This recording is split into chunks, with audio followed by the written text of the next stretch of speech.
નમસ્કાર પ્રણામ મિત્રો, જય માતાજી, જય શ્રી કૃષ્ણ. તમારું હાર્દિક સ્વાગત છે. મિત્રો, આજની વાત છેલ્લે સુધી સાંભળશું એવી આશા રાખું છું.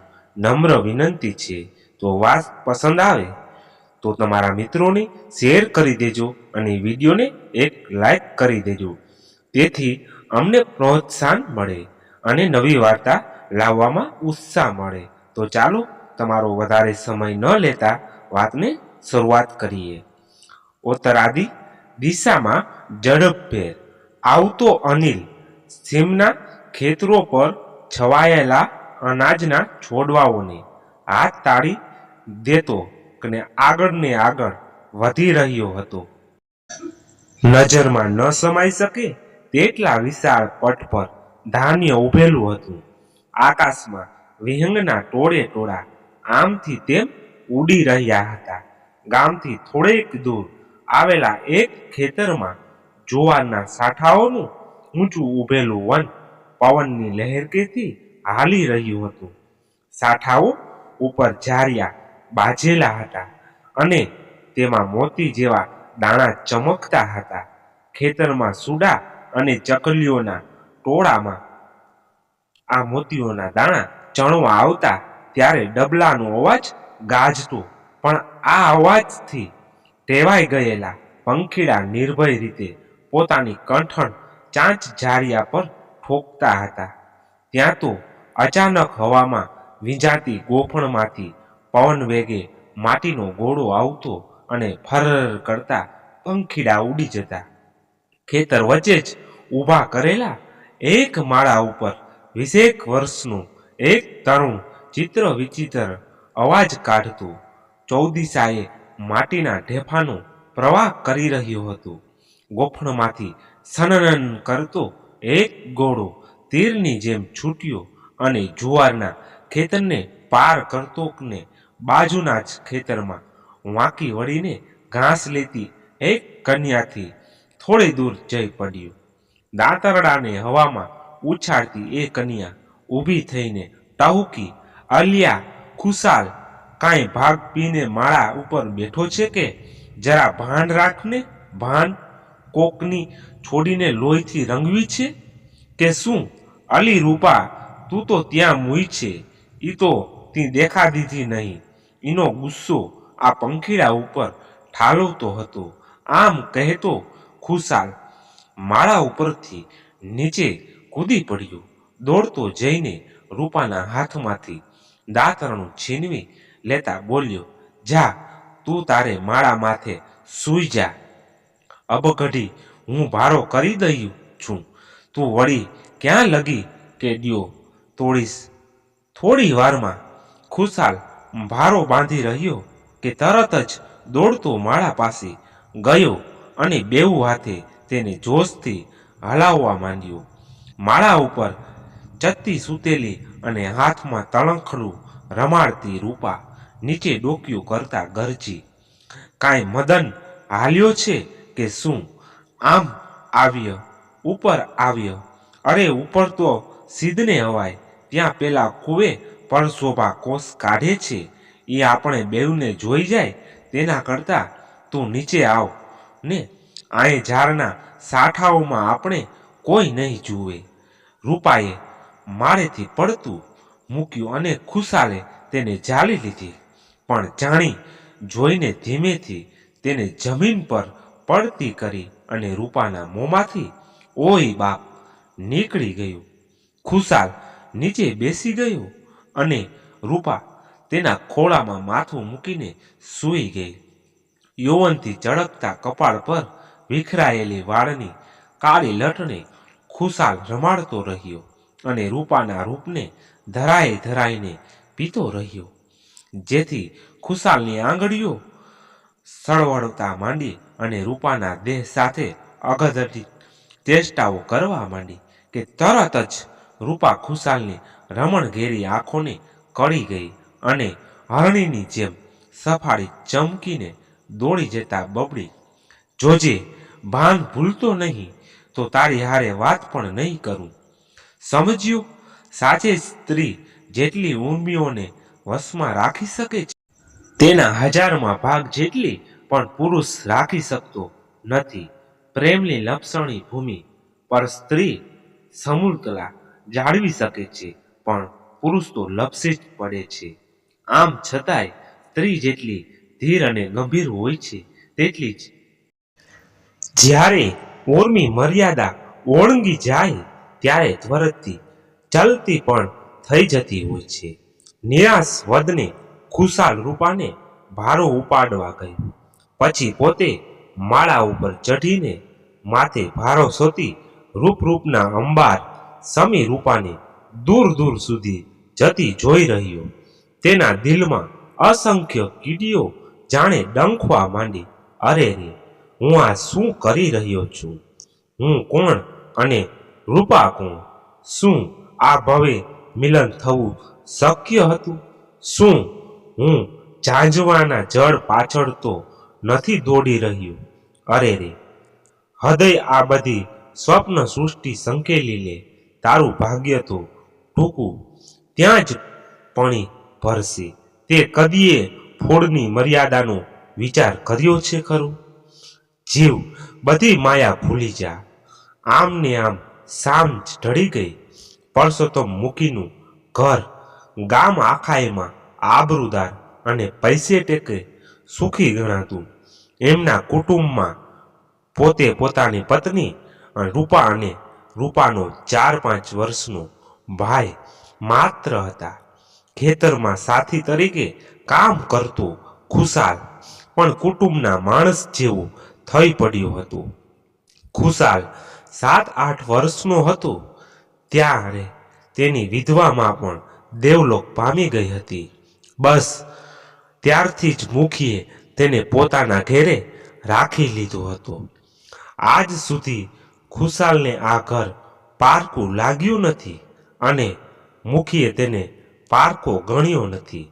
સગા છોકરા કરતાં પણ વધુ હેતભાવ પામેલા ખુશાલ ઉપર મુખિયાણીના પણ 4 હાથ હતા. ખુશાલ પણ કહ્યાગરો અને કામની ચીવટવાળો હતો. તેને જે કામ બતાવવામાં આવતું તે ખૂબ કાળજીથી કરતો. મુખીના બોલ પડે અને તેના પગ ઉપડે. કોણ પેલી કહેવત નહીં માને કે કામ કર્યું તેણે તો કામણ કર્યું? ખુશાલ પણ તેના આ ગુણથી સહુનો માનીતો થઈ પડ્યો હતો. ખુશાલ ભલે પછાત કોમનો છોકરો હતો, પણ છતાંય સાહુકારના છોકરાને શરમાવે તેવો હતો. કોઈ અજાણ્યો માણસ તો તેને પછાત કલ્પી પણ ન શકે. ખરેખર વિધાતાએ આવા હિરલાને ક્યાં જન્મ આપ્યો હતો? સાચે જ વિધાતાના ભેદને કોઈ પામી ન શકે. રૂપા અને ખુશાલ વચ્ચે માત્ર 2 વર્ષનો તફાવત હતો. રૂપાએ તો હવે યુવાનીમાં પ્રવેશ કર્યો હતો. તેનું ભરાવદાર મોં ચરબી ચડેલા શરીર ઉપર નમણું લાગતું હતું. તેની ચાલ પણ મદમસ્ત બનેલી હાથણી જેવી લાગતી હતી. તેના પયોધર છાતી ઉપરના વસ્ત્રને ફાડવા મથતા હતા. ખુશાલ પણ હવે યુવાનીને ઉંમરે આવી ઊભો હતો. મૂછનો ફૂટેલો દોરો તેની યુવાનીની ચાડી ખાતું હતું. તેના ભરાવદાર સ્નાયુઓથી શરીર એટલું તો સુડોળ લાગતું હતું કે ઉજળિયાત વર્ણની કુમારિયાઓ જ્યારે પાણીની હેલ માથે મૂકીને જતી ત્યારે તેને ટીકી ટીકીને જોઈ રહેતી અને મનોમન અફસોસ કરતી કે જો ખુશાલ પોતીકી નાતનો હોત તો મા બાપની ઉપરવટ જઈને પણ તેને જ વરત. બીજી કુમારીઓ તો ખુશાલનું સાહચર્ય ક્યાંથી માણી શકે, પણ રૂપા તો નસીબદાર હતી. બાળપણથી જ આજ સુધી રૂપા તો ખુશાલના સાનિધ્યમાં જ રહી હતી. ભર સભાનો વિશ્વાસ જીતેલો ખુશાલ સદાય રૂપા સાથે ખુશાલી માણતો રહ્યો. પણ આ ખુશાલી માત્ર વાર્તા વિનોદ અને મસ્તી તોફાન પૂરતી જ હતી. હજી તેઓ ખુશાલીની પરાકાષ્ઠાએ તો નહોતા જ પહોંચ્યા. સાવ વિચિત્ર કહી શકાય એવો એક દિવસ એક પ્રસંગ બન્યો. મુખીને થુમડાવાળા ખેતરમાં ચેણો ઉગાડવાનું હતું. મુખિયાણી ખેતરમાં હતા. તેથી પસાભાઈએ ખુશાલને કહ્યું, ખુશાલ, ઘેર જઈને ચેણો ઉપાડી આવ તો વારું. મેં રૂપાને કોઠીમાંથી કાઢી રાખવાનું કહી રાખ્યું છે. જલ્દી જા અને ઊભા પગે પાછો વળજે. આજ સાંજ સુધીમાં આપણે ચેણો પૂકી નાખવો છે. ખુશાલ ઘરમાં દાખલ થયો. તેને ઘરમાં હરવા ફરવાની છૂટ હતી, પણ આ શું? તેણે વિચિત્ર દૃશ્ય જોયું. કોઠીના કાંઠા ઉપર કેળ સ્તંભસા બે પગ હાલી રહ્યા હતા. ખુશાલ વાત કરી ગયો કે ચેણો કાઢતા રૂપા ઊંધા માથે થઈ ગઈ હતી. વીજળી વેગે કોઠી ઉપર ચઢીને જેવું તેણે અંદર જોયું કે તરત જ તેણે મોં ફેરવી લીધું. તે બે ઘડી વિમાસણમાં પડી ગયો કે શું કરવું. પડવાર વિચાર આવ્યો કે પડોશમાંથી કોઈક સ્ત્રીને બોલાવી લાવે, પણ તેમ કરવા જતાં રૂપાની જિંદગી હોડમાં મૂકવા જેવું થાય તેમ હતું. સામાન્ય ચેણો એ સુવાળું ધાન્ય હોય. રૂપાનું માથું અંદર સરક્યા જ કરે. શ્વાસ રૂંધાય અને આગળ વિચારવા પહેલા તેણે ત્વરિત નિર્ણય લઈ લીધો. આંખો મીચીને તેણે રૂપાના સુકોમળ પગ ઝાલી લીધા અને ખેંચીને બહાર કાઢી લીધી. કેવો જોગાનું જોગ હતો કે રૂપાનું કોઠીમાં ઊંધા માથે થઈ જવું અને ખુશાલનું ઘરમાં દાખલ થવું. ગામડામાં ચેણાને ગોજારો ગણવામાં આવતો હોય છે, અને તે દિવસે રૂપાનો જરૂર ભોગ લેવાઈ ગયો હોત. રૂપા બહાર નીકળી ત્યારે તેની છાતી ધમડથી જેમ ચાલતી હતી. શરીર ઉપરના વસ્ત્રો પરસેવાથી નીતરતા હતા. આંખો, નાક અને કાનમાં દાણા ભરાઈ ગયા હતા. શોભેલી પડેલી રૂપા કપડાં ખંખેરતા રડવા જેવી બની ગઈ. પણ ખુશાલ તો પેટ પકડીને હસી હસીને બેવડો વળી ગયો. રૂપા શરમની મારી લજામણીના છોડની જેમ લચી પડી. ખુશાલે એકદમ હાસ્યને સંકેલી લેતા જરા ગંભીર થઈને કહ્યું, રૂપા, મને માફ કરજે. મારે મર્યાદા ઓળંગવી પડી, કેમ કે તું જીવન મરણ વચ્ચે ઝોલા ખાતી હતી. ખુશાલની આ નિખાલસ વાણીએ રૂપાના મોં પર શરમના શેરડા પાડ્યા. બે હથેળી વડે પોતાનું મોં છુપાવી દેતા તે કપોતની જેમ ધ્રુજવા માંડી. છેવટે પ્રસંગની ગૂંગળામણથી મુક્તિ મેળવવા ઘરના ખૂણામાં ભરાઈ બેઠી. ખુશાલે કોઠીમાંથી બાકીનો ચેણો કાઢીને ગાંસડી માથે મૂકી ચાલવા માંડ્યો. પણ વળી કંઈક યાદ આવતા પાછા વળીને કહ્યું, રૂપા, આ વાત અહીં દાટી દેજે. કોઈને કહીશ નહીં તો વાત વળશે અને આપણી બેઉની ફજેતી થશે. રૂપાએ બાઘાની જેમ ડોકું હલાવ્યું અને વિચારને ચગડોળે ચઢી. તેને કબૂલ તો કરવું પડ્યું કે ખુશાલે માફી માંગવા જેવું કંઈ હતું જ નહીં. તેણે જે કર્યું હતું તે યોગ્ય જ હતું. છેવટે રૂપાના હૃદય ઉપર એક છાપ તો ચીરજીવ કોતરાઈ ગઈ કે પરસાભાની રૂપા તો મરી પરવાની હતી, પણ ખુશાલે તેને પૂર્ણ સજીવન કરી હતી. પોતે લોકલાજે કદાચ ખુશાલને પોતાના દેહનો માલિક ન બનાવી શકે, છતાંય હૃદય તો તેનું થઈ ચૂક્યું હતું. પોતે છેવટે એ નિશ્ચય પર આવી કે જીવનભર ખુશાલના આ ઉપકારને પોતે નહીં જ ભૂલે. એક દિવસે મુખીના ઢીંચણમાં વા આવ્યો હોવાના કારણે પોતે કોષ કાઢવા અશક્તિમાન હતા. આથી તેમણે ખુશાલને કોષ ખેંચવા વળગાડ્યો અને પોતે ક્યારા વાળવા ગયા. ખુશાલ કોષ ઉપર કોષ કાઢ્યો જતો હતો. થોડી વારમાં રૂપા માથે ભાત સોતી આવી. રૂપાને જોતા જ ખુશાલે બળદ થોભાવી દીધા. બળદની પીઠ ઉપર કોણી ટેકવીને ખુશાલ રૂપાના રૂપરસને પીવા માંડ્યો. રૂપા પણ પોતાના રૂપરસનું પાન કરાવતી કોઈ ચિત્રકાર સમક્ષ જેવી ઊભી રહે તેમ ઊભી રહી. આમ કેટલો સમય પસાર થયો તેની એકેયને ખબર ન રહી. સદભાગ્યે કૂવાની આજુબાજુ ગીચ જાડી હતી, જેથી તેમને કોઈ દેખે તેમ ન હતું. નહીં તો બંને એકબીજામાં એવા ખોવાઈ ગયા હતા કે આજે તેમની ચોરી પકડાઈ જાત. પણ આ શું? જાડીના પાંદડા વચ્ચે બિલાડી જેવી કોની આંખો ચમકતી હતી? હા, એ તો મુખી હતા. નીકમાં પાણી આવતું બંધ થયેલું જોઈ તેમણે 2-3 બૂમો પાડેલી, પણ તે સાંભળવા અહીં કોણ નવરું હતું. છેવટે પોતે કૂવા તરફ આવ્યા અને આ પ્રણય બેલડી આ વાત ઝડપાઈ ગઈ. બંનેને એકબીજામાં ઓતપ્રોત થયેલા જોઈને પરસોત્તમ મુખી તો ડઘાએ જ ગયા. જેવી તેમણે પીઠ ફેરવી કે તરત જ રૂપાને તેમને જોઈ ગઈ. તે સાવધાન થઈ ગઈ અને ખુશાલને ઈશારાથી સમજાવી દીધું. ખુશાલ પણ ભોઠો પડી ગયો.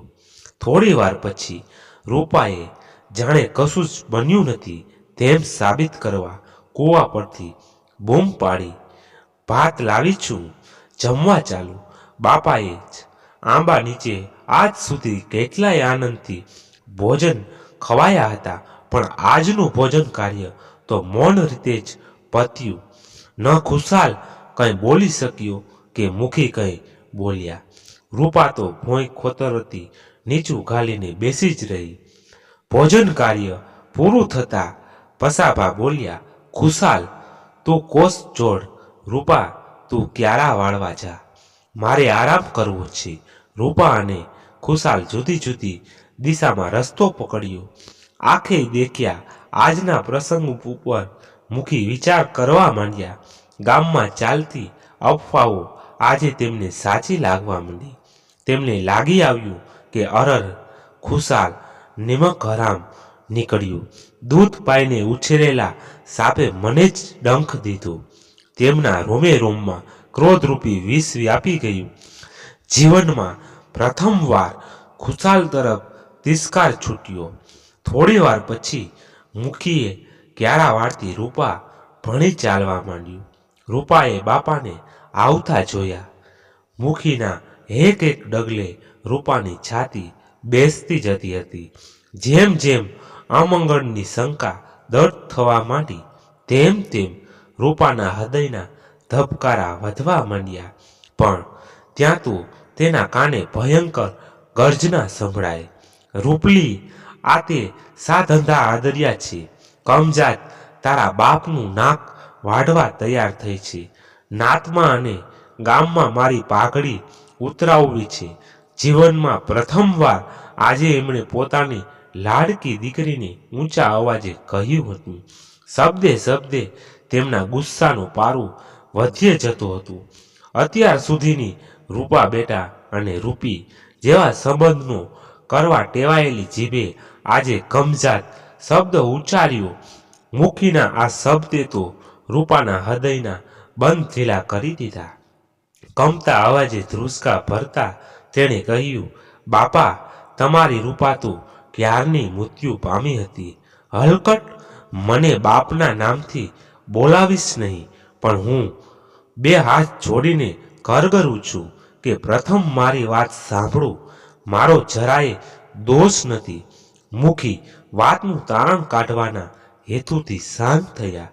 પછી રૂપાએ પેલી કોઠીવાળી આખી ઘટના કહી સંભળાવી અને ઉમેર્યું કે તમારી રૂપા તો મૃત્યુ પામી હતી, પણ ખુશાલે તેને સજીવન કરી હતી. જો ખુશાલ સમયસર ન આવ્યો હોત તો તમારી રૂપા તો ક્યારની રાખ બનીને ઉડી ગઈ હોત. આમ કહેતા રૂપા હિબકે ચડી, તો આટલી હદ સુધી વાત ગઈ છે. તારો કહેવાનો મતલબ એમ કે હવે હું તારો બાપ નથી રહ્યો, તું મારી દીકરી નથી રહી, અને તને જીવનદાન આપનાર એ હલકટની તું થઈ ગઈ. નીચ, તને બોલતા પણ શરમ નથી આવતી?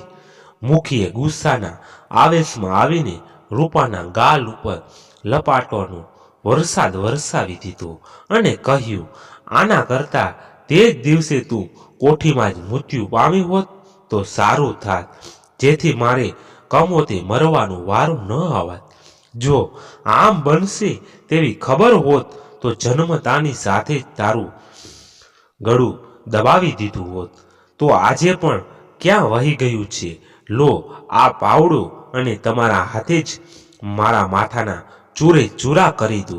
પણ મરતા પહેલા જો માનવા તૈયાર હો તો એક વાત કહી દઉં. રૂપા ફરી હિબકે ચઢી. બોલ જલ્દી, ભસી મર. હવે તું તારા રાય રાય જેવડા ટુકડા કરી નાખવાનો છું. મુખીની આંખો અંગારા ઓકવા માંડી. રૂપાએ ચોધાર આંસુએ મકમતા પૂર્વક કહ્યું, હું ભગવાનની સાક્ષીએ કહું છું કે મેં મારી મરજાદને લોપી નથી, મારા દેહને અભડાવ્યો નથી. છેલ્લે એક વિનંતી કે ભલે મારા ટુકડે ટુકડા કરી નાખો, પણ ખુશાલનો રજ માત્ર દોષ નથી. તમે મને ખુશાલની હત્યા ન કરવાનું અભય વચન આપો અને તમારું ધાર્યું સુખેથી પાર પાડો. છેલ્લું કથન પૂરું થતાં જ રૂપા તો બેભાન બનીને ધરતી પર ઢળી પડી. મુખીએ ત્યાંથી પીઠ ફેરવીને કૂવા તરફ ચાલવા માંડ્યું. ખુશાલ સાથે કશું જ બોલ્યા વિના તે ઘર ભણી ચાલી નીકળ્યા. મુખીને ગયેલા જોઈને ખુશાલ હરફાળે પેલા ખેતર તરફ દોડ્યો. રૂપાને સ્પર્શવાનો અધિકાર ગુમાવી બેઠેલા ખુશાલે નીકમાં વહી રહેલા પાણીનું બેભાન રૂપાના મોં ઉપર છંટકાવ કર્યો.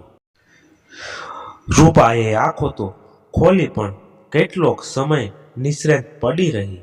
છેવટે રૂપા પૂર્ણ ભાનમાં આવી કે તરત જ કશું જ બોલ્યા વગર યંત્રવંત ઘર તરફ ચાલવા માંડી.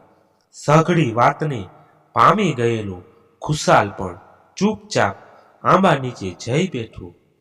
વિચારોના ચગડોળે ચઢેલા ખુશાલને સાંજ ક્યારે પડી તેની ખબર સુધા પણ ન રહી.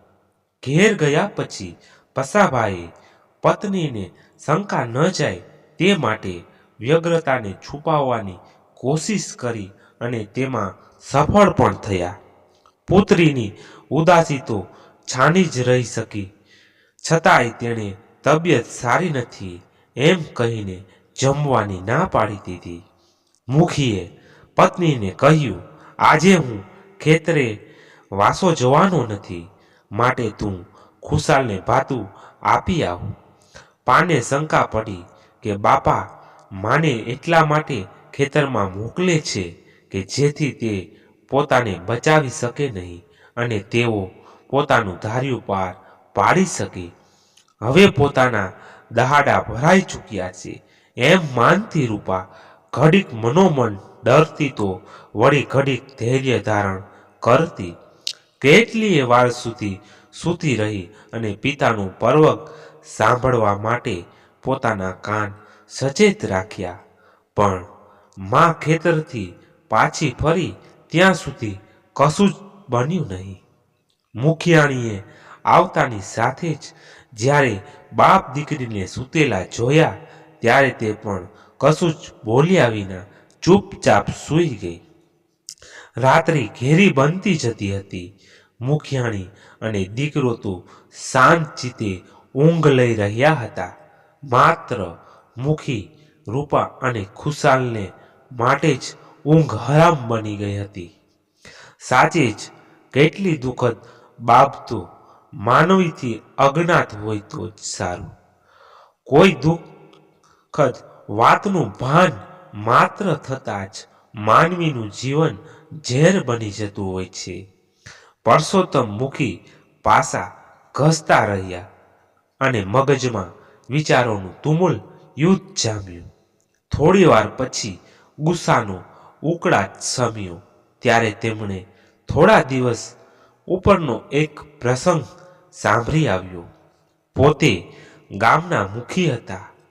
ગામના આગળ પડતા આગેવાન હોવાને કારણે આર્થિક રીતે ઘસાઈને પણ ગામના ભલા માટે કંઈક કરી છૂટતા. સ્પર્શુશ્યામ સ્પર્શ્યના તથા નાત જાતના એ જડ વાતાવરણમાં પણ મુખી કંઈક ઉદાર સ્વભાવના હતા. તેમને મન માનવીને માનવી ભાઈ સમાન હતું. એ વખતે અસ્પૃશ્યતાની નિવારણ સપ્તાહ ચાલતો હતો. ગાંધીજીના મૃત્યુ પછી પણ અસ્પૃશ્યતા નિવારણ માટેની ઝુંબેશ પૂરજોશથી ચાલતી હતી. સરકાર પણ ક્રમે ક્રમે જ્ઞાતિના ભેદભાવ સદંતર ભૂલાવી દેવા અનેક યોજનાઓ ઘડતી હતી. તે પૈકીની એક યોજના પ્રમાણે ગ્રામ પંચાયત ઉપર એક પરિપત્ર આવેલું હતું. આ પરિપત્ર પ્રમાણે પંચાયતે કેટલીક શરતોનો એકરાર કરવાનો હતો. આ શરતો જેવી કે જાહેર કુવાઓ ઉપર હરિજનો પાણી ભરે છે કે કેમ, ગામના હજામો હરિજનોની હજામત કરે છે કે કેમ, વગેરે વગેરે. જો બધા પ્રશ્નોના ઉત્તર હકારમાં આપવામાં આવે તો તે પંચાયતને રૂપિયા 5,000નું ઇનામ આપવાની જાહેરાત હતી. આ પરિપત્ર અંગે પંચાયતની સભા મળી હતી. અંદરો અંદરની વાતચીતના કોલાહલને શાંત કરતા પરસોત્તમ મુખીએ ઊભા થઈને કહ્યું હતું, જુઓ ભાઈ, આ રીતે ગામને જો 5,000નો ફાયદો થતો હોય તો આપણે માત્ર ફોર્મ જ ભરવાનું છે. ખરેખર આનો અમલ થાય છે કે કેમ તે જોવાની સરકારને કાંઈ પડી નથી. વળી સરકાર કદાચ ઊંડા હાથ ઘાલીને તપાસ શરૂ કરશે તો આપણે હરિજન ભાઈઓને જેમ કહીશું તેમ જવાબ આપશે. છેવટે એમનું પણ ગામ તો છે ને. શું ગામના ભલા માટે તેઓ આટલું પણ ન કરી શકે? મુખી બોલી રહ્યા કે તરત જ ખૂણામાંથી નાથો માઢિયો ઊભો થયો અને બોલ્યો, અરે જોજો, 5,000ના મોહમાં આવીને આવી ભયંકર ભૂલ કરી બેસતા. આ વાલીડાઓનું ભલું પૂછું. આવો લાગ જોઈને કુવાઓ ઉપર ચઢી જશે અને પછી જોવા જેવી થઈ રહેશે. બીજાઓએ નાથાલાલની વાતમાં સૂર પુરાવ્યો, પણ પરસોત્તમ મુખીને આ ન ગમ્યું. ગામને મળતા આવા લાભને જતો કરવા તે તૈયાર નહોતા. બધાને સમજાવવાનો વ્યર્થ પ્રયત્ન કરતા તે બોલ્યા, ભાઈ, હાલમાં કેવો સમય આવ્યો છે તેનો તમને ખ્યાલ છે? હવે તો સહુ સમાનતામાં માનતા થઈ ગયા છે અને આપણી ગાજરની પીપુડી કેટલો સમય વાગવાની છે. માનો કે સરકાર બળજબરીથી આવા ભેદભાવ દૂર કરાવે તો આપણે શું કરી શકવાના છીએ? છેવટે તો સરકારના હાથ લાંબા છે અને આપણે નમતું આપે જ છૂટકો થવાનો છે. પણ બધાના એકના બે ન જ થયા. મુખીએ ઘણી લમજાણી કરી જોઈ પણ પરિણામ શૂન્ય આવ્યું. છેવટે તે કંટાળીને બોલ્યા, તમે બધા ન માનો તો મારા બાપનું શું જવાનું છે? સૌને ગમે તે ખરું, પણ હું તો પોતે તો આવા ભેદભાવમાં માનતો નથી. મુખીએ પોતાનું વાક્ય પૂરું કર્યું ન કર્યું ત્યાં તો ગામનો ચૌદસીયો કહેવાતો એ જ નાથો ફરીથી લાગ જોઈને ઊભો થયો. આમ તો તેણે મુખીને બદનામ કરવામાં કંઈ જ બાકી નહોતું રાખ્યું. ગામ આખાઈમાં રૂપા અને ખુશાલની ફજેતી પણ તેણે જ કરી હતી. આમ કરવા પાછળનું કારણ એ હતું કે નાથાએ પોતાના દીકરા માટે રૂપાના હાથનું માગું મૂક્યું હતું. આમ તો નાથો પૈસે ટકે સુખી હતો, પણ તેનો દીકરો કાણો હતો. મુખી પોતાની કાચની પૂતળી જેવી દીકરી માટે આવો મૃત્યુ પસંદ કરવા તૈયાર ન હતા. તેમણે નાથાની વાત નકારી કાઢી હતી અને ત્યારથી નાથો મુખીની વિરુદ્ધ પડ્યો હતો. આજે નાથાએ મોકો ન ચૂકતા સોગઠી મારતા કહ્યું, મુખી, હાથીની જેમ બે જાતના દાંત ન રાખીએ. જો ખરેખર ભેદભાવમાં ન માનતા હો તો પરણાવી દો તમારી રૂપાને ખુશાલ સાથે. પછી અમે માનીએ કે તમારા હોઠે છે તે હૈયામાં પણ છે. આ સાંભળતા જ મુખીના રોમ રોમમાં ક્રોધ વ્યાપી ગયો. ઈચ્છા થઈ આવી કે પોતે નાથિયાની પટકી નાખે, પણ સમયને પારખીને પોતે ગમ ખાઈ ગયા. છેવટે ગુસ્સાના ઉભરાને તેમણે મુખીપદ છોડી ઠલાવ્યો હતો. આજે તેમને આ પ્રસંગ યાદ આવ્યો અને મનોમન વિચાર કરવા માંડ્યા કે આમે ગામ આખાએ માથે માછલા ધોવામાં કશું જ બાકી રાખ્યું નથી, તો લાવને ખુશાલ રૂપાના દિલ મળેલા જ છે તો તેમના લગ્ન કરાવી આપું. આમે મેં ક્યારેય ખુશાલને પારકો ગણ્યો હતો. મારી પાસે ઘણી જમીન છે, અડધી તેમને આપીશ તો તેને ખેડીને સુખેથી રોટલો ખાશે. નાથિયાએ મેણું માર્યું છે તો તેને બતાવી દઉં કે પરસોત્તમ તેના કાણિયાને દીકરી આપે તેવો મૂર્ખ નથી. કાણિયા કરતા મારી બિચારો ખુશાલ શું ખોટો? ગામ આખાઈમાં તો શું પણ સમગ્ર દેશમાં મારા નામનો ડંકો વાગશે. સમજદાર લોકો વાહ વાહ બોલશે અને કહેશે કે ધન્ય છે મુખીને, જેણે આવી હિંમત કરી. અને તરત જ પોતે એક નિર્ણય પર આવી ગયા કે ભલે આખી દુનિયા એક પડખે થઈ જાય પણ પોતે પોતાના નિશ્ચયમાંથી તલભાર પણ ચડવાના નથી. પરસોત્તમ મુખીના માથા ઉપરનો ભાર હળવો તો થઈ ગયો, પણ બપોરે ખેતરમાં રૂપાને ન બોલવાનું બોલી ગયા. તેનો પસ્તાવો થવા માંડ્યો અને તેનો ઓશિયાળો ચહેરો નજર સામે તરવરી ઉઠ્યો. દીકરા કરતાંય પણ વધુ હેતભાવથી રાખેલ રૂપાને કેટલું ખોટું લાગ્યું હશે. ઈચ્છા થઈ આવી કે હાલને હાલ પોતે રૂપાને જગાડીને તેની માફી માગી લે અને એ પણ જણાવી દે કે પોતે ખુશાલ સાથે તેનું લગ્ન કરાવી આપવામાં તૈયાર છે. પણ વિચાર આવ્યો કે હે જીવ, સવાર તો પડવા દે. ખેતરમાં જઈને કોઈને કશું જ જણાવ્યા સિવાય બિલકુલ સાદાઈથી ખુશાલને રૂપાનો હાથ ન સાપડ્યો. કૂવા કાંઠાના ઝાડ પર માળામાં બેઠેલા પંખીડા પણ ફફડી ઉઠ્યા. ખુશાલે રૂપાના દેહને પોતાના બાહુપાસમાં જકડી લીધો. તેના શરીરના અવયવો પણ શિથિલ થવા માંડ્યા, જાણે તેની તરવારની કળા પણ વિસરાવા માંડી. ધીમે ધીમે રૂપાના દેહ સોતો ખુશાલ પાણીમાં ડૂબવા માંડ્યો. એમ કરતા કરતા અપાર જળ રાશિ તેમના દેહ ઉપર છવાઈ ગઈ. બંનેએ જળ સમાધિ લીધી. પળવારમાં કશું જ ન બન્યું હોય તેમ પાણી સ્થિર થઈ ગયું. સવાર પડી ત્યારે આખું ગામ કૂવા કાંઠે ભેગું થઈ ગયું હતું. એક ખૂણે બેઠા બેઠા પસામુખી ચોધાર આંસુએ રડી પડી રહ્યા હતા. રૂપાની માએ જ્યારે ઓ મારી દીકરી રે કહીને પોક મૂકી ત્યારે તો ભલભલા કાંઠા કાળજાળાવાળા પણ આંખા લૂછવા માંડ્યા. પોતે બહાવરી બનીને છાતી ફૂટતી હતી અને બીજી સ્ત્રીઓ તેનો હાથ ઝાલી રાખીને રડતે સાદે આશ્વાસન આપતી હતી. રૂપાનો ભાઈ તેની માને બાજી પડીને મોટા અવાજે રડી રહ્યો હતો.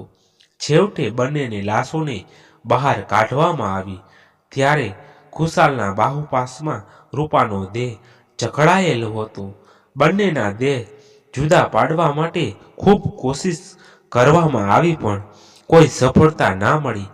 આખી રાત પસાર થતાં તેમના શરીર એવા તો ઠૂઠવાઈને જકડાઈ ગયા હતા કે બધા લોકો વિચારમાં પડી ગયા કે હવે શું કરવું. પણ ત્યાં તો પેલા નાથાલાલે ફરી પોતાની હલકાઈ પ્રદર્શિત કરતા ગર્જના કરી, નાલાયકના હાથ કાપી નાખો. ભૂંડો પોતે તો મર્યો અને બિચારા પરસોત્તમને પણ જીવતા જીવિત મારી ગયો. બધાના આશ્ચર્ય વચ્ચે પરસોત્તમ મુખીએ કહ્યું, ના, તેમ કરશો નહીં. બિચારાના દિલ કેવા મળેલા હતા. ભલા આપણી દુનિયાને તેમને સાથે જીવવા ન દીધા તો સાથે અગ્નિ સંસ્કાર પણ ન પામવા દઈએ. છેવટે આંખના આંસુ લૂછતા તેઓ ચુકાદો આપતા હોય તેમ બોલ્યા, બંનેના દેહને એક જ ચિતા પર ખડકીને બાળવામાં આવશે.